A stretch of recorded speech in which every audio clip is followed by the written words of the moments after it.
Today I'm going to show you guys how to trim a cylinder. Pretty much everything that we make, especially in this class, we're going to be trimming. And the reason we trim is to remove extra weight that's still at the bottom of something, as well as put a nice defined foot so it looks a little bit more finished. The better you get at throwing, the less trimming you have to do, because the less clay you leave at the bottom because you're successfully pulling it up. When you're first learning to trim, you probably will trim a little bit more, but as you get better, you trim less and less, hopefully. So the tools that I'm going to use today, I have my bucket with water.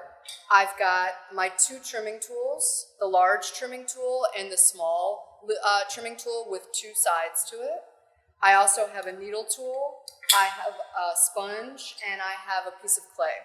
And then of course I have my cylinder. My cylinder is a leather hard consistency, so I threw it about 4 or 5 days ago and it's been wrapped in plastic, and now it's set up to the leather hard consistency where I can handle it and it's not slippery and wet, but it's also still got moisture in it. So if I wanted, I could bend this a bit without it crumbling. If your piece is already starting to change color and turn white, like a chalky version of clay, it's approaching the point where it's going to be too dry to trim. So you definitely want to catch the piece when it's a nice leather hard. So the first thing I'm going to do is look at my cylinder and see how well thrown it is. And I'm specifically looking down the inside to the bottom wall and seeing how much thickness is sitting down at the bottom that needs to be trimmed away. So for this cylinder, it looks pretty well thrown. My floor is as wide as my rim, which is what I want for a cylinder. So all I really have to do is clean this up and put a foot on it, which is good. So I'm going to take my cylinder, get my tools out of the way here, and make sure my foot pedal is in the down position, turn my wheel on, and I'm going to turn my cylinder over and try and center it with the rings on the wheel head. Because the first step to trimming something, just like throwing something, is centering. So I'm going to set it on the wheel and slowly spin the wheel and get this centered. So there are different ways that you can center it. I'm going to show you kind of the basic way, and that's going to require using a needle tool. So I put the cylinder down roughly in the center of the wheel, and I judge that with the rings. I'm going to hold the needle tool like I hold a pencil, like I'm going to write my name. And if you're left-handed, you would be sitting at a wheel that is spinning the other direction at this point. So right now, I'm right-handed, so my wheel should be going counterclockwise. If you're left-handed, even if you've been throwing with it going counterclockwise, you want to switch to a wheel now that is going clockwise. So for me, I'm right-handed. I'm going to hold the needle tool in my right hand, and I'm going to knock this off center a bit to make my point. So I'm going to hold this, and I hold my other hand to it, spin the wheel just a kind of a slow to medium speed, and at 3 o'clock, I'm going to come in about ½ an inch and put a full circle. And now if you can see down on this circle, you can see that it is not even at all. So one side is thicker than the other. So that means this is not centered. So in order to center it, I'm going to turn the wheel, not the pot. So I'm turning the wheel, and I'm going to bring the thickest part, which is here, back to in front of me. So right at about 6 o'clock, and I'm going to push slightly away from me, hold onto the cylinder, wipe my mark away, and then do it again. Hold my needle tool like I hold a pencil, and I'm going to hold my other hand to my hand so I'm nice and steady, leaning on my legs so I don't move around. And again, I'm going to come in from about ½ inch in from 3 o'clock and put a full ring. Now it's much closer to centered, and I can tell that because the distance between my line and the edge is very similar all around. It's still a little thicker over here, so I'm going to bring the thickest part back to me, turn the wheel, not the pot, and I'm going to push just gently away from me, just subtly, because I'm close to centered. And then I'm going to do it one more time. I wipe the lines away so I don't get confused with the next one, hold my needle tool, other hand holds one hand to stay steady, and I put a line in. And now this looks pretty good. It's pretty much even thickness all around, which is what I want, so that means it's centered. Put my needle tool down, and now I'm going to take my clay. So I've got a chunk of clay here, and I'm going to pin this cylinder down. So I'm going to roll a coil, just kind of a fat lug of clay, hold this in place with my palm so it doesn't move, Put clay down and pin it to the wheel head. Turn the wheel, and I'm going to do this with 3 pieces or 3 lugs of clay. Hold it in place so I don't push it off center and have to center it again. Put clay down, pin the clay to the wheel head. I'm not smearing it up onto the pot because I'll make a mess of the side of my pot. I'm putting the lug up to the clay and then pinning it down to the wheel head. And then one more. Hold this down, put the clay up to it, and then pin the clay down to the wheel head. So once it's pinned down, I can give this a little shimmy and it's not moving, which is what I want. So it's nice and pinned down. So the first step to trimming is using the large trimming tool. This trimming tool has a narrow side and a wider side. I like to hold it like this with the wider side facing up. And I hold it, grip onto it like that. And this is my general cleaning up tool. So I'm going to use this to remove any extra mess that I have down here. When you're first learning to throw, some of your pots have this extra skirt that is down here. And this tool is the tool that you're going to use to remove that and remove some of the extra weight. So I always have my left hand engaged with the pot. So my middle finger is riding on the center of the bottom of the pot, helping to pin it down. So I'm applying a little pressure down because these lugs can come loose. And if this hand is pushing the cylinder down just subtly, it'll help hold it in place. And it will also tell me if this is getting loose, as opposed to trimming like this. If I'm trimming like this, which a lot of people find more comfortable, if I'm trimming like this, if this comes loose, before I know it, it's going to fly off onto the floor. If my middle finger is riding in the center, that will help me know if this is coming loose and I can stop the wheel before this ends up on the floor. So my middle finger is riding in the center on the bottom.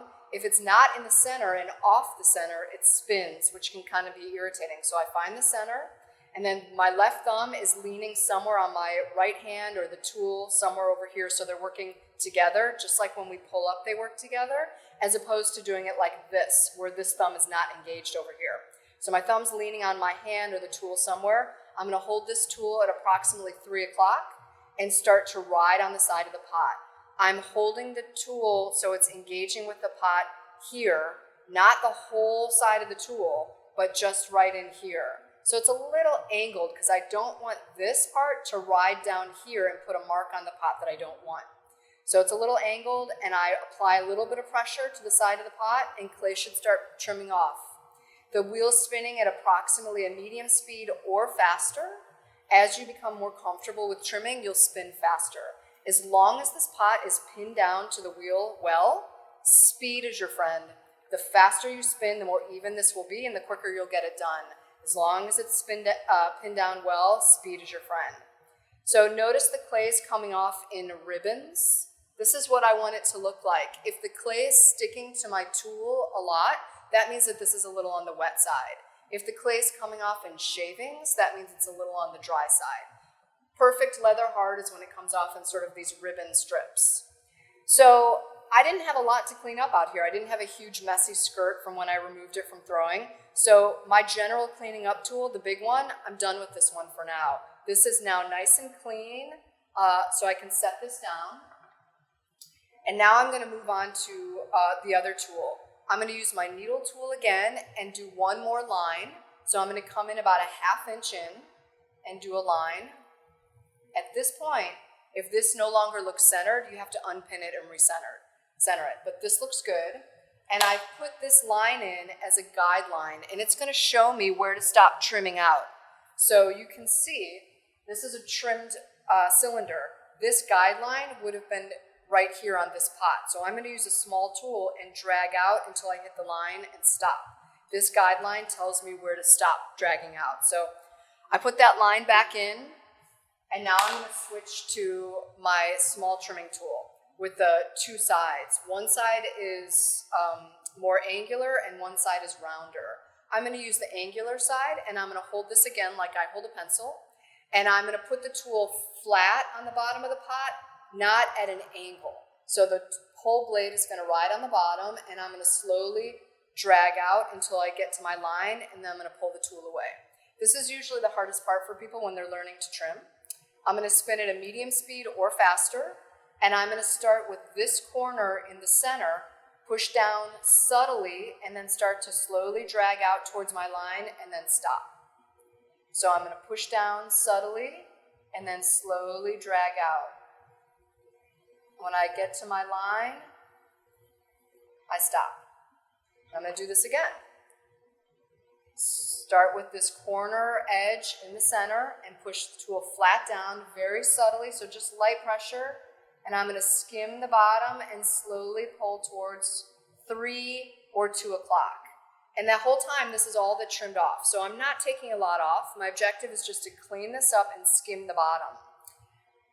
If you find that you have a very uneven floor right now, like you pulled out and it looks jagged and messy like hills and valleys, that means either two things. You either pulled out way too fast and or you pushed down too hard.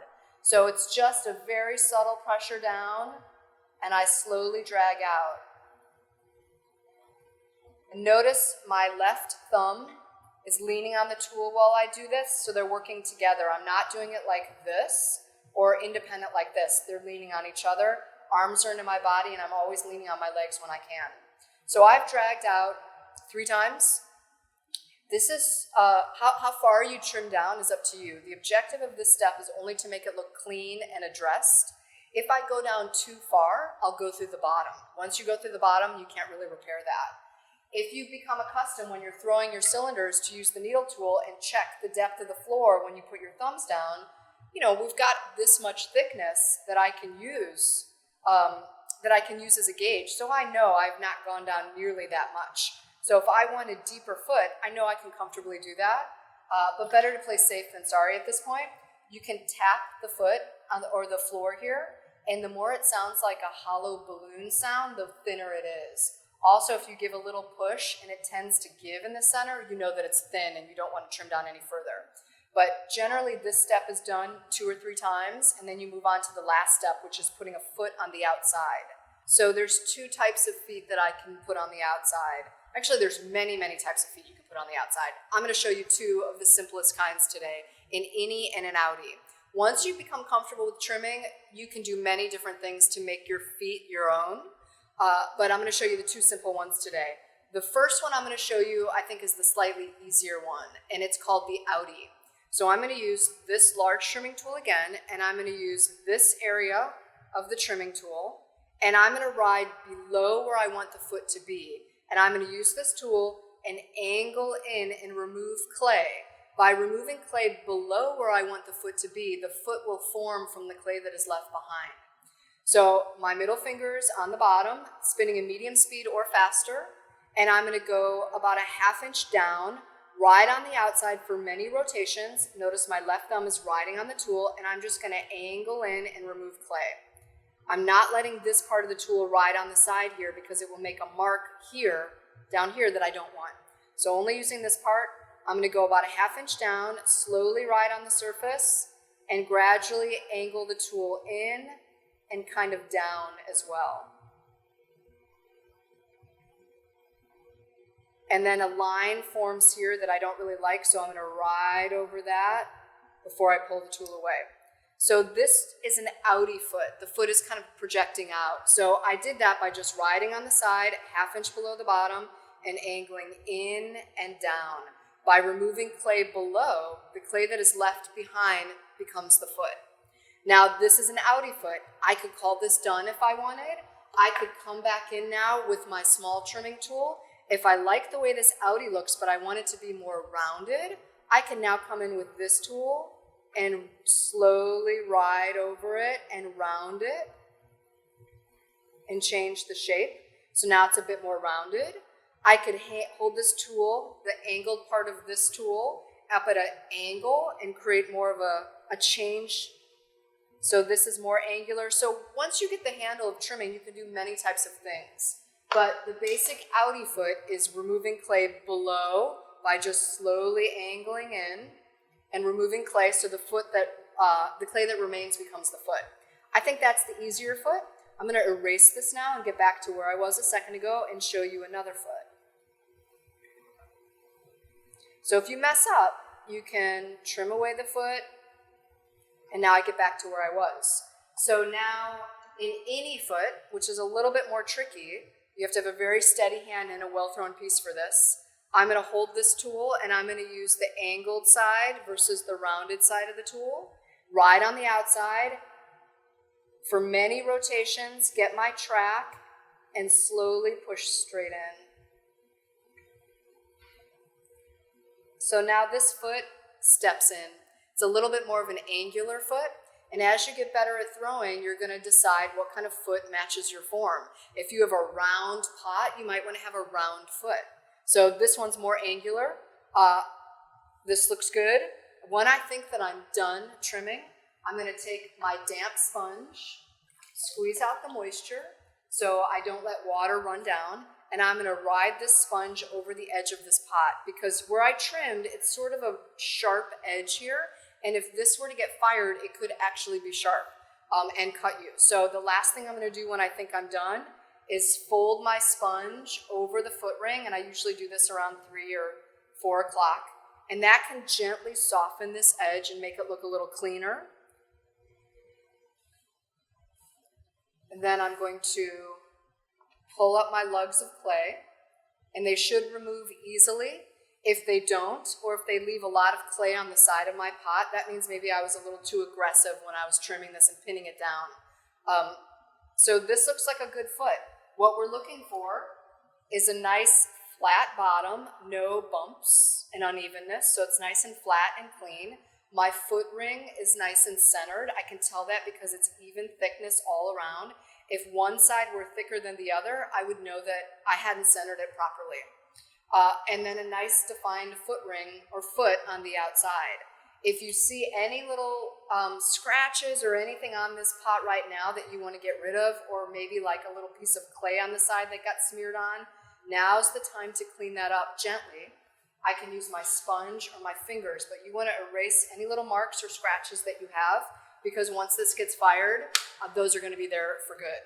So once I think this is totally done, I'm going to sign my name on it. And you want to think about how you sign your name. You've spent so much time working on this cylinder. We don't want to use our needle tool and scratch your name into it where it looks really not very nice and clean. And the needle tool is too sharp. It's going to make it so it looks not clean, your signature. So I often either use a ballpoint pen because it's got a slightly rounder tip, or in the classroom we've got some paintbrushes with nice rounded tips on them, and this can give a nicer signature. So you can write whatever you want to sign your pots, your full name, your initials, something that you know is going to be recognizable as yours, because there's going to be a lot of cylinders out in the hall soon. So I sign my name, Kate, and this is a much nicer signature than if I sign with a needle tool, which has got a lot of burrs and sharp edges, and once this gets fired, this will be sharp. So think about the tool that you use to sign it. Because I used a damp sponge on this, when I put this on my shelf to dry, I want to put it on a clean board upside down. I don't want to put this wet bottom on a bunch of crumbs on a board, because they will stick to the bottom of my foot. If you're totally done with your cylinder, you can let it dry now completely uncovered. If you're planning on doing any slip work or carving, you want to keep this wrapped until you're done with that. If you feel like this is getting on the dry side, but you still need to carve it next class, you're going to make sure you wrap it nice and thoroughly. And wrapping it thoroughly means you can take a spray bottle and spritz the inside of your plastic, because if you spray your cylinder with water, the cylinder soaks up the moisture pretty much immediately and doesn't really do much. If you spray the plastic and then wrap your piece in it entirely like this, and then put this on your board, this will stay moist a little bit longer than had you put it directly on your board, and certainly without any water at all. So, but if you're totally done with your cylinder, you can let it air dry, and then once it's dry, you want to remember it's very fragile. You do not want to pick it up by the rim because you can chip it, and once it's broken, when it's bone dry, it's no longer fixable. Good luck.